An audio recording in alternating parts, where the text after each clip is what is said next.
পলাশী নদিয়া জেলার শেষ স্টেশন হলো পলাশী।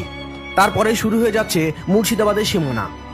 অনেক রক্তক্ষয়ী সংগ্রাম, বেইমানি, সুনিপুণভাবে রাজ্য শাসন বা অপশাসন, উত্থান বা পতন, সব মিলিয়ে তৈরি হয় ইতিহাস। কিন্তু সবই প্রায় চলে যায় বিস্মৃতির অতলে। তবে কিছু কিছু শব্দ আছে যেগুলি মাথায় অন্তরে গেঁথে যায়, যাকে কিছুতেই উৎপাদন করা যায় না।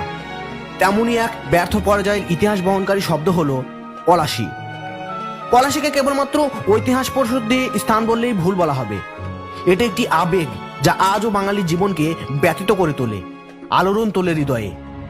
1757 সালের 23শে জুন পলাশীর আমবাগানে মুর্শিদাবাদের নবাব সিরাজউদ্দৌলার সঙ্গে রবার্ট ক্লাইভের নেতৃত্বাধীন ব্রিটিশ ইস্ট ইন্ডিয়া কোম্পানির যুদ্ধ হয়। এই যুদ্ধ পলাশী যুদ্ধ নামে পরিচিত। এই যুদ্ধে জয়লাভ করে ইংরেজরা।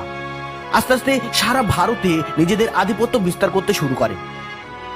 পলাশীর যুদ্ধই পলাশী গ্রামবাসীকে ঐতিহাসিকভাবে গুরুত্বপূর্ণ করে তোলে। ইংরেজ রাজত্বে পলাশী বাংলা প্রদেশের অধুনা পশ্চিমবঙ্গে নদিয়া জেলায় অন্তর্ভুক্ত হয়। যুদ্ধের স্মৃতিতে পলাশীতে একটি স্তম্ভ প্রথিত করা হয়, যা পলাশী মনুমেন্ট নামে পরিচিত।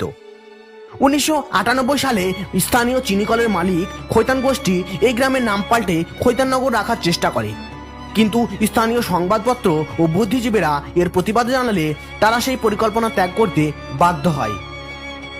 কথিত আছে রানী ভবানী তার জমিদারির এই অংশে লাখখানেক আম গাছ লাগিয়েছিলেন, এই জন্য এই জায়গাটিকে লাখবাগান বলে। 1757 খ্রিস্টাব্দে 23শে জুন বাংলার শেষ স্বাধীন নবাব সিরাজউদ্দৌলার সেনাবাহিনীর সঙ্গে ক্লাবের সৈন্যদের এই আমবাগানেই যুদ্ধ হয়। যদিও চরম বিশ্বাসঘাতকতার ইতিহাস সকলেরই জানা। দিনটা ছিল বৃহস্পতিবার। নবাবের মন্ত্রী মির্জাফর ও দুর্লভ রামের অধীনে নবাবের প্রায় 45,000 সৈন্য ছিল, কিন্তু তারা গোপনে ইংরেজদের পক্ষ গ্রহণ করায় যুদ্ধের সময় নিশ্চিষ্টভাবে দাঁড়িয়ে থাকে। ফল যা হবার ছিল তাই হয়। নবাবের বিপুল বাহিনী একেবারে পর্যদস্ত হয়ে পড়ে ইংরেজ বাহিনীর কাছে। বাংলা স্বাধীনতার সূর্য এই যুদ্ধের সঙ্গে সঙ্গে অস্তমিত হয়।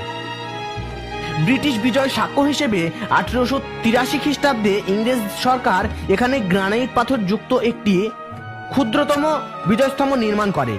1909 খ্রিস্টাব্দে লর্ড কার্জন সেটির পরিবর্তে বর্তমান বৃহত্তর স্তম্ভটি তৈরি করিয়ে দেন, যেটা এখন পলাশী মনুমেন্ট নামে পরিচিত।